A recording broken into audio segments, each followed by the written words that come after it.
তো রামপুর হাট না রামপুর মাঠ বলছে গাইস, সেইখানে যাওয়ার জন্য সব আমরা বেরিয়ে পড়লাম 4-5টা বন্ধু ভাই মিলে। তো গাইস এখানে একটা গাছ আছে আর গাছের কাছে এরা ছবি তুলছে, মানে এরা কি পোজ ভাই, আমার মাথায় তো কিছু ঢুকছে না। একটা চায়ের দোকান দেখে আমরা চা খেলাম। তো চাটা খাওয়ার পর আমরা বেরিয়ে পড়লাম আমাদের গন্তব্য স্থানে যাওয়ার জন্য। তো ফাইনালি আমরা পৌঁছে গেলাম, যেটা সবাই করে ওইটা আমরাও করলাম, মানে টিকিট কেটে নিলাম। তো টিকিটটা কাটার পর তো ঢুকে গেলাম পার্কে, আর এই পার্কটার নাম হচ্ছে যে গান্ধীজি পার্ক। তো পার্কে ঢুকে গাইস আমরা ছবি তুলতে লাগলাম। তো ছবিটা তোলার পর গাইস আমরা দেখতে পাই একটা বন্দে ভারত ট্রেন।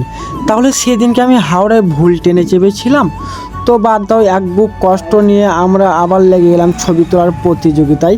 আর তোমরা ঈদে কে কটা ছবি তুলেছো আমাকে কমেন্টে একটু জানিও। আমরা লেগে গেলাম মেয়ের সন্ধান করতে। আর গাইস ঈদের দিন আজকে তাও একটা মেয়ে খুঁজে পাচ্ছি না পার্কে, মানে বুঝতে পারছো আমরা কত বড় অসহায়। আর একটা সত্যি কথা বলি, পার্ক কিন্তু আমাদের সিঙ্গেলদের জন্য না, পার্ক হচ্ছে মিঙ্গেলদের জন্য। আমরা একটাও মেয়ে খুঁজে পেলাম না, তার জন্য আমরা বাচ্চাদের মধ্যে খেলতে চলে গেলাম, কারণ 20 টাকার টিকিট কেটে এসেছি, শুধু আসলে গাইস তুলতে হবেই। একটা বাচ্চা ছেলে একটা মেয়েকে নিয়ে ঘুরছে, আর গাইস সেইটা আমার বন্ধু দেখে নিয়েছে, তারপর সে মাথা ঠুকছে গাছে।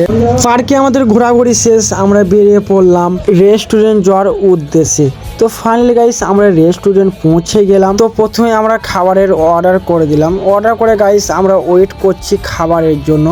তো 1 ঘন্টা 65 মিনিট পর আমাদের খাবার এলো, মানে ওদের এসেছে আমাদের এখনও আসেনি। তার জন্য আমার ভাইপো আমাকে একটু খাইয়ে দিল। গাইস আমাদের খাওয়া দাওয়া শেষ, আমরা এখন বাড়ি যাই। আর এই ছোট ভাইটা যা যা বলছে তাই তাই তোমরা একটু কষ্ট করে দাও। Hello guys, like comment share করতে।